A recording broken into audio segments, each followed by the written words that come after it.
গল্পটি শুরু হয় ম্যাক্স নামে এক কম্পিউটার ইঞ্জিনিয়ারকে দিয়ে। সে শীঘ্রই থাইল্যান্ডে তার কাজ শেষ করতে চলেছে। তারপর সে নিজের দেশে যুক্তরাষ্ট্রে ফিরে যাবে। কাজ শেষে যখন সে হোটেলে ফিরে আসে তখন রিসেপশনের লোকটি তাকে একটি প্যাকেজ দেয়। প্যাকেজটি এসেছে এমন একজনের কাছ থেকে যাকে সে চেনে না। ভেতরে সে একটি একদম নতুন এবং অত্যাধুনিক স্মার্টফোন খুঁজে পায়। সে বিষয়টি নিয়ে খুব একটা ভাবেনি, ফোনটা নামিয়ে রাখে এবং নিজের পরিকল্পনা চালিয়ে যেতে থাকে। কিছুক্ষণ পর ফোনটি বেজে ওঠে। একটি বার্তা আসে। বার্তায় লেখা ছিল, এই সপ্তাহান্তে হোটেলের দাম হবে 50% কম। ম্যাক্স রিসেপশনের কর্মচারীকে জিজ্ঞাসা করে এটি সত্যি কিনা, এবং লোকটি বলে এটি সত্যি।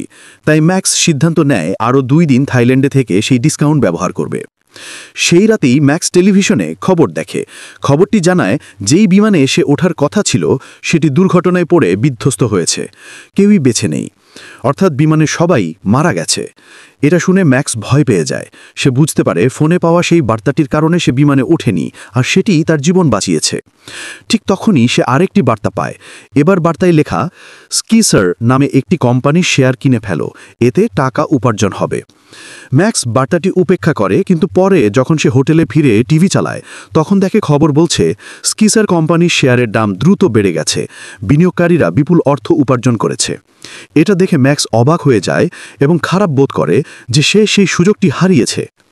পরের দিন যখন সে যুক্তরাষ্ট্রে ফেরার প্রস্তুতি নিচ্ছিল তখন আরেকটি বার্তা আসে। এবার বলা হয় প্রাগে যাও।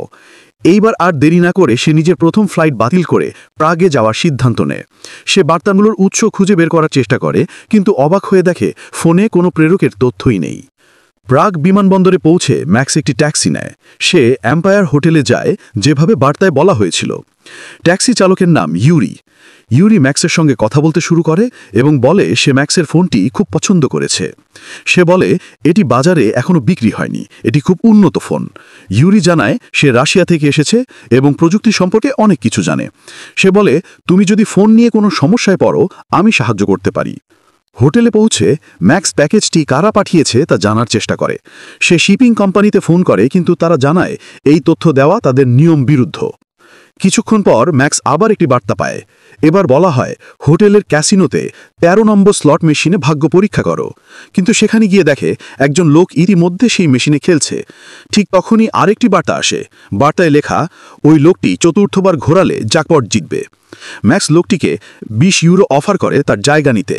সে বলে আমি কুসংস্কার ইচ্ছ, 13 নম্বরটি আমার সৌভাগ্যের সংখ্যা। কিন্তু লোকটি রাজি হয় না এবং খেলা চালিয়ে যায়। যখন লোকটি চতুর্থবার বোতাম টিপতে যাচ্ছে ম্যাক্স তার হাত ধরে ফেলে এবং এবার 100 ইউরো অফার করে। লোকটি রাজি হয় এবং আসন ছেড়ে দেয়। ম্যাক্স বোতাম চাপতেই সে একটা বিশাল পুরস্কার জেতে, $300,000। ক্যাসিনোর ম্যানেজার জন নিরাপত্তা ক্যামেরায় সবকিছু দেখছিল। সে বিস্মিত হয়ে তার দলকে নির্দেশ দেয় যেন ম্যাক্সকে ভালোভাবে নজর রাখা হয়। ঠিক তখনই ম্যাক্স আরেকটি বার্তা পায়। এবার বার্তায় লেখা, সব টাকা ব্ল্যাকজ্যাক টেবিলে নিয়ে যাও। সে নির্দেশ মেনে যায় এবং এক খেলায় পুরো টাকাই বাজি ধরে। আবারও বার্তাটি সঠিক হয়। ম্যাক্স আরও বেশি অর্থ জিতে ফেলে। জন ম্যাক্সের এই অবিশ্বাস্য ভাগ্যে হতভাগ। সে দেখে ম্যাক্স গোপনে ফোন ব্যবহার করছে, তাই একজন কর্মচারীকে পাঠায় ম্যাক্সকে সতর্ক করতে যে ক্যাসিনোর ভিতরে ফোন ব্যবহার করা নিষিদ্ধ। অনেক জিতলেও ম্যাক্স এখনও সন্তুষ্ট নয়। সে আরও জিততে চায়। সে বাইরে গিয়ে ইউরিকে ফোন করে। সে চায় যেন এমন ব্যবস্থা করা হয় যাতে তাকে ফোনের দিকে তাকাতে না হয়, বার্তাগুলো সে শুনে নিতে পারে। ইউরি বলে সে তা করতে পারবে, কিন্তু 500 ইউরো চায়। ম্যাক্স রাজি হয়। ইউরির আসতে কিছুটা সময় লাগবে, তাই ম্যাক্স আবার ক্যাসিনোতে ফিরে যায়। ভেতরে গিয়ে সে দেখে এক মাতাল লোক তার প্রেমিকাকে কিছু করতে জোর করছে। ম্যাক্স সাহায্য করতে গেলে লোকটি তাকে ঘুষি মারে আর ম্যাক্স অজ্ঞান হয়ে যায়। আসলে এটি একটি পরিকল্পনা ছিল। ওই পুরুষ এবং মহিলা সত্যিকারের দম্পতি নয়, তারা ক্যাসিনোর জন্য কাজ করে। তারা এই সুযোগে ম্যাক্সের সিম কার্ডের কপি তৈরি করে যাতে তার ফোনে আসা বার্তাগুলো খুঁজে বের করা যায়। ম্যাক্স জেগে উঠে, পুরুষটি নেই কিন্তু মেয়েটি রয়ে গেছে। সে বলে তার নাম কামিলা। ম্যাক্স তার সঙ্গে ফ্লার্ট করতে শুরু করে। তাদের কথোপকথন থেমে যায় যখন ইউরি ফোন করে। ইউরি বলে বাইরে এসো, তোমার জন্য যা বানিয়েছি সেটা রেডি। এদিকে জনের টিম সেই কপি সিম কার্ড থেকে বার্তাগুলো খুঁজতে থাকে, কিন্তু তারাও অবাক, কারণ কোনো রেকর্ডই পাওয়া যায় না। বাইরে ম্যাক্স ইউরির সঙ্গে দেখা করে। ইউরি তাকে একটি ব্লুটুথ ইয়ারবাড দেয়। এই ইয়ারবাডগুলো টেক্সট মেসেজকে পরে শোনাতে পারে, অর্থাৎ বার্তাগুলো সরাসরি কণ্ঠে শোনা যায়। এতে করে ম্যাক্সকে ফোনে তাকাতে হয় না। ২০০৯ সালে এমন প্রযুক্তি দেখে ম্যাক্স মুগ্ধ হয়ে যায়। নতুন গ্যাজেট পরে সে আবার ক্যাসিনোতে ফিরে যায়। সে এবার সবচেয়ে বড় মেশিনে বাজি রাখে, যেখানে পুরস্কার $3 মিলিয়ন। জন দেখে ম্যাক্সের আত্মবিশ্বাস এবং সাথে সাথে নিরাপত্তারক্ষীদের পাঠায়। যেমনটা আগেও হয়েছিল, ম্যাক্স আবার জিতে যায়, কিন্তু এবার নিরাপত্তা কর্মীরা তাকে ধাওয়া করে। সে পালানোর চেষ্টা করে, কিন্তু এক FBI এজেন্ট গ্র্যান্ট তাকে ধরে ফেলে। গ্র্যান্ট তাকে হেফাজতে নিয়ে যায়। জন ঘটনাস্থলে আসে।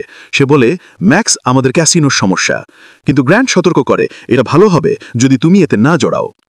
প্রকাশ পায় গ্র্যান্ট এবং জন একে অপরকে আগেই চিনত, কারণ জন আগে FBI এজেন্ট ছিল। গ্র্যান্ট ম্যাক্সকে একটি পুরাতন পরিত্যক্ত ভবনে নিয়ে যায়। সে বন্দুক তাকিয়ে ম্যাক্সকে জিজ্ঞাসাবাদ শুরু করে, ফোনটি কোথা থেকে এসেছে এবং কে বার্তা পাঠাচ্ছে। ম্যাক্স সব বলে দেয়। সে বলে, আমি শুধু একটি প্যাকেজে ফোনটি পেয়েছি আর বার্তাগুলো যেমন বলেছে তেমনই করেছি। গ্র্যান্ট তার মুখের ভয় দেখে বুঝতে পারে ম্যাক্স সত্যি বলছে। অল্প পরে জনও সেখানে আসে। জনকে পাঠানো হয়েছে ক্যাসিনোর মালিকের পক্ষ থেকে, কারণ মালিক জানতে চায় ক্যাসিনো কেন টাকা হারাচ্ছে। গ্র্যান্ট দেখে জন থামবে না, তাই সবকিছু বলে ফেলে। সে বলে, FBI এখন NSA এর সঙ্গে কাজ করছে। কিছু আমেরিকান নাগরিক হঠাৎ করে গোপন বার্তা পেয়ে প্রচুর অর্থ উপার্জন করছে। তাদের মধ্যে কোনো সম্পর্ক নেই, শুধু এই রহস্যময় বার্তাগুলোই নীল। অদ্ভুত ব্যাপার হলো, যখন FBI এই লোকদেরকে ধরতে চেয়েছে, তখন তারা রহস্যজনকভাবে মারা গেছে। গ্র্যান্ট বলে, তোমার সৌভাগ্য যে আমরা তোমাকে সময় মতো পেয়েছি। সে আরও জানায়, NSA এর কাছে একটি অত্যন্ত বুদ্ধিমান কৃত্রিম বুদ্ধিমত্তা বা AI প্রোগ্রাম আছে, নাম ইচেলন। এটি পৃথিবীর সেরা পর্যবেক্ষণ ব্যবস্থা, যা সব বার্তা পড়তে এবং ট্র্যাক করতে পারে। তাদের পরিকল্পনা হলো ইচেলন ব্যবহার করে বার্তাগুলোর উৎস খুঁজে বের করা, যত দ্রুত সেগুলো পাঠানো হয়। গ্র্যান্ট ম্যাক্সকে বলে, যদি তুমি জেলে যেতে না চাও তাহলে আমাকে সাহায্য করতে হবে এই উৎস খুঁজে বের করতে। ম্যাক্সের আর কোনো উপায় থাকে না, সে রাজি হয়। গ্র্যান্ট ফোনটি নিজের কাছে রাখে এবং বলে, হোটেল ছেড়ে কোথাও যেও না, তোমার জীবন বিপদের মধ্যে আছে। তারপর গ্র্যান্ট তার বস ব্রুককে ফোন করে বলে, ইচালন প্রোগ্রাম চালু করো। ব্রুক জানায় 3 ঘন্টার মধ্যে সিস্টেম প্রস্তুত হবে। হোটেলে থাকার সময় ম্যাক্সের কাছে কামিলার ফোন আসে। সে ম্যাক্সকে বলে, চলো কাছের বারে একসাথে পানীয় খাই। গ্রান্টের নিষেধ থাকা সত্ত্বেও ম্যাক্স হোটেল ছেড়ে যায় এবং কামিলার সঙ্গে দেখা করে। কিন্তু অল্পক্ষণ পরেই একজন FBI অফিসার এসে ম্যাক্সকে আবার হোটেলে ফিরিয়ে নিয়ে যায়, যাতে তারা বার্তাগুলো উৎস খুঁজে পেতে পারে। গ্রান্ট তাকে ফোন ফিরিয়ে দেয় এবং বলে, এখন পরবর্তী 3টি বার্তায় যা বলা হবে ঠিক সেভাবেই কাজ করবে। ম্যাক্স বার্তাগুলোর নির্দেশ অনুযায়ী নিজের সব জেতা টাকা বাজি ধরে, কিন্তু এবার সে হেরে যায়, সব টাকা হারায়। তারপর আরেকটি বার্তা আসে, যদি আবার ফোন বন্ধ করো তোমাকে হত্যা করা হবে। কিন্তু এক FBI অফিসার এসে ফোনটি কেড়ে নিয়ে বন্ধ করে দেয় এবং সেই মুহূর্তে এশেলন সিস্টেম বার্তাগুলোর উৎস অনুসন্ধান শুরু করে। তারা হতবাক হয়ে যায়। তারা আবিষ্কার করে যে বার্তাগুলোর উৎস আসলে এশেলন নিজেই, অর্থাৎ সেই কৃত্রিম বুদ্ধিমত্তা বা AI নিজেই বার্তাগুলো পাঠাচ্ছে। ব্রুক মনে করে কেউ হয়তো এশেলনে হ্যাক করেছে এবং সেটি ব্যবহার করেই বার্তাগুলো পাঠাচ্ছে। সে সঙ্গে সঙ্গে সবাইকে আদেশ দেয় সিস্টেমটি বন্ধ করে মিশন থামিয়ে দিতে। সে গ্রান্টকে ফোন করে একই নির্দেশ দেয়। এরপর ব্রুক হ্যাকার খুঁজে বের করতে তদন্ত শুরু করে, কিন্তু তদন্তে দেখা যায় বাইরে থেকে কেউই সিস্টেমে প্রবেশ করেনি। সেই রাতেই কামিলা ম্যাক্সকে তার অ্যাপার্টমেন্টে আসতে বলে। সে ম্যাক্সের জন্য সুস্বাদু খাবার রান্না করে। ডিনারের পর তারা গল্প করে এবং একে অপরের কাছাকাছি আসে। শেষ পর্যন্ত তারা শারীরিক সম্পর্কে জড়িয়ে পড়ে। পরের দিন সকালে জন ক্যাসিনোর মালিকের সঙ্গে দেখা করে। সে জানায় যে NSA তাদের তদন্ত বন্ধ করেছে, কিন্তু ক্যাসিনোর মালিক জনকে বলে সে যেন নিজেই তদন্ত চালিয়ে রহস্যময় বার্তাগুলোর উৎস বের করে। এরপর কামিলা জনকে ফোন করে। সে বলে, ম্যাক্সকে ভিতরে রাখো যাতে সে আগের ধারণাইদের মতো মারা না যায়। এদিকে গ্রান্টের কাছে ফোনে নতুন একটি বার্তা আসে। বার্তাটিতে একটি ডিরেক্টরি দেওয়া আছে। গ্রান্ট ম্যাক্সকে না পাঠিয়ে তার এক এজেন্টকে ফোনসহ সেই ঠিকানায় পাঠায়। এজেন্টটি ঠিক জায়গায় পৌঁছতেই দ্বিতীয় একটি বার্তা আসে। তাতে লেখা, রাস্তা পার হও। দুর্ভাগ্যবশত রাস্তা পার হতে গিয়েই এজেন্টটি গাড়ির ধাক্কায় মারা যায়। এটাই সেই মৃত্যু ছিল যেটা আসলে ম্যাক্সের জন্য পরিকল্পিত ছিল। গ্রান্ট যা দেখে ভীষণ শোকাহত হয়। সে ফোনটি হাতে তোলে, আর তখনই নতুন বার্তা আসে, আমাদের ম্যাক্সকে দাও, নইলে ভয়ানক পরিণতি ভোগ করবে। এদিকে ম্যাক্স এশেলন প্রোগ্রাম নিয়ে আরও গবেষণা করছিল। সে জানতে পারে NSA শুধু মানুষের বার্তাই পড়তে পারে না, তারা দেশের সর্বত্র থাকা সিকিউরিটি ক্যামেরার মাধ্যমেও মানুষকে দেখতে পারে। সে এই বিষয়টি কামিলাকে জানায়। হঠাৎ কামিলা দেখে রাস্তার ওপারে একটি ছাদের উপর একজন স্নাইপার বন্দুক তাক করে আছে। সে দ্রুত ম্যাক্সকে ঠেলে পাশে সরিয়ে দেয়। গুলি তার খুব কাছ দিয়ে যায়। তারপর সে দেখে দুজন লোক সিঁড়ি বেয়ে ওপরে আসছে তাদের মারতে। কামিলা ম্যাক্সকে একটি ঘরে বন্ধ করে দেয় যাতে তাকে রক্ষা করা যায়। সে নিজে বন্দুক নেওয়ার চেষ্টা করে, কিন্তু স্নাইপার তার হাতে গুলি করে। হাত আহত হলেও সে লোহার রড দিয়ে দরজার ওপার থেকে একজন আক্রমণকারীর সঙ্গে লড়াই করে, কিন্তু দ্বিতীয় আক্রমণকারীর দরজা ভেঙে ঢুকে পড়ে এবং দুজনের মধ্যে প্রচণ্ড লড়াই শুরু হয়। যখন পরিস্থিতি খুব খারাপ হয়ে যায় তখন ম্যাক্স ঘর থেকে বেরিয়ে আসে এবং কামিলাকে সাহায্য করে। একসাথে তারা আক্রমণকারীকে পরাজিত করে হত্যা করে। ম্যাক্স কামিলার যুদ্ধকৌশল দেখে হতবাক হয়ে যায়। সে বুঝতে পারে কামিলা আসলে ক্যাসিনোর জনের জন্য কাজ করছে। ঠিক তখনই জন কামিলার বাসায় পৌঁছে যায়। সে ম্যাক্সকে একটি নিরাপদ জায়গায় নিয়ে যায়। সে বলে, এনএসএ তোমাকে হত্যা করতে চায়, কারণ তুমি এশেলন প্রোগ্রাম সম্পর্কে জেনে গেছো। ব্রুক এই তথ্য জনসম্মুখে যেতে দেবে না। জন ম্যাক্সকে বোঝায় নিজেকে নিরাপদ রাখার একমাত্র উপায় হল বার্তাগুলোর আসল উৎস খুঁজে বের করা। ম্যাক্স তাকে রাশিয়ার সেই বুদ্ধিমান ট্যাক্সি চালক ইউরির কথা বলে। সে প্রস্তাব দেয় হয়তো ইউরি এই রহস্য সমাধানে সাহায্য করতে পারবে। জন প্রথমে রাজি হয় না। সে বলে একজন ট্যাক্সি চালক এমন কিছু বুঝবে যা এনএসএর সেরা বিশেষজ্ঞরাও পারেনি। কিন্তু ম্যাক্স তাকে বোঝায়। সে উদাহরণ দেয় কিভাবে রাশিয়ার প্রযুক্তি অনেক সময় আমেরিকার চেয়ে এগিয়ে থাকে। জনের আর ভালো কোনো উপায় না থাকায় সে রাজি হয়। তারা দুজনে মস্কোতে উড়ে যায় ইউরির সঙ্গে দেখা করতে। ইউরির বাসায় পৌঁছে তারা সবকিছু ব্যাখ্যা করে। ইউরি বলে এই রহস্য বুঝতে অন্তত 3 ঘন্টা লাগবে। অপেক্ষার সময় জন আর ম্যাক্স বাইরে হাঁটতে বের হয়। ম্যাক্স জনকে জিজ্ঞেস করে, তুমি কেন এফবিআই ছেড়েছিলে? জন বলে, আমি এনএসএর এআই প্রোগ্রাম এশেলনের বিরোধী ছিলাম। আমি বিশ্বাস করতাম এটি খুবই বিপজ্জনক, মানুষের উপর নজরদারি ও নিয়ন্ত্রণ করা ভুল কাজ। আমি এর বিরুদ্ধে প্রতিবাদ করেছিলাম, কিন্তু কেউ শোনেনি। তাই আমি এমন একটি সংগঠনের অংশ থাকতে পারিনি যারা মানুষের স্বাধীনতার বিরুদ্ধে কাজ করে, এবং আমি এফবিআই ছেড়ে দিই।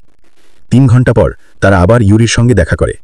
ইউরি জানায় এশেলন প্রোগ্রাম হ্যাক হয়নি, বরং এটি নিজেই বার্তা পাঠাচ্ছে। এটি আগুনের মতো দ্রুত ছড়িয়ে পড়ছে সারা বিশ্বের কম্পিউটারগুলোতে। প্রোগ্রামের বুদ্ধিমত্তা এত উন্নত যে এটি জানত যে সেই বিমানটি দুর্ঘটনায় পড়বে, কারণ এটি সব ডেটা বিশ্লেষণ করেছিল। এছাড়াও এটি জানত সিসার কোম্পানির শেয়ার বাড়বে, কারণ এটি কোম্পানির নেতাদের ব্যক্তিগত বার্তা পড়েছিল। এই প্রোগ্রামটি ক্যাসিনোর মেশিনগুলোর মধ্যেও ছড়িয়ে পড়ে। সেই কারণেই ম্যাক্স এতবার জিততে পেরেছিল, কিন্তু এখনও স্পষ্ট নয় কেন এশেলন এসব করছে। তারা কথা বলার সময় এফবিআই এজেন্টরা এসে পড়ে। ম্যাক্স আর জন একটি ভ্যান চুরি করে পালানোর চেষ্টা করে। এফবিআই তাদের ধাওয়া করে। জন ভুলক্রমে রেল লাইনের দিকে ঘুরে যায়। একটি ট্রেন আসছে আর পালানোর কোনো পথ নেই। জনের আর কোনো উপায় না থাকায় সে বন্দুক দিয়ে একটি এফবিআই গাড়িকে উল্টে দেয়। তারপর সে গ্রান্টকে বন্দুকের মুখে ধরে রাখে, কিন্তু গ্রান্ট দ্রুত বলে, আমরা তোমাদের ক্ষতি করতে চাই না, বরং আমি ফোনটি ম্যাক্সকে ফেরত দিতে এসেছি। সে এসব ব্যাখ্যা করে এশেলন শুধু ম্যাক্সের সঙ্গে কথা বলতে চায়। সে আরও জানায় এখন এনএসএও বিশ্বাস করছে যে এশেলন নিজেই বার্তা পাঠাচ্ছে, যা ইউরিও তাদের বলেছিল। গ্রান্টও বুঝেছে এই প্রোগ্রাম কতটা বিপজ্জনক। সে এটিকে বন্ধ করতে চায়। হঠাৎ ফোনে নতুন বার্তা আসে। এবার সেখানে একটি অ্যাড্রেস দেওয়া আছে। সেটি সেই জায়গা যেখানে ম্যাক্স আগে সিকিউরিটি ইঞ্জিনিয়ার হিসেবে কাজ করত। তারা সবাই মিলে সেই ঠিকানায় যায় এবং দেখে একটি তালালক্ট বাংকার, যার ভিতরে অনেক সার্ভার এবং শক্তিশালী কম্পিউটার সিস্টেম আছে। এই সিস্টেমটি ম্যাক্সই একসময় ইনস্টল করেছিল। ফোনে আবার বার্তা আসে, সার্ভার অনুমোদন দাও যাতে বাইরের তথ্য প্রবেশ করতে পারে। ম্যাক্স নির্দেশ মানে, কিন্তু সঙ্গে সঙ্গেই স্ক্রিন অন্ধকার হয়ে যায়। এমনকি এনএসএর কম্পিউটার বিশেষজ্ঞরাও সেটি পুনরায় চালু করতে পারে না।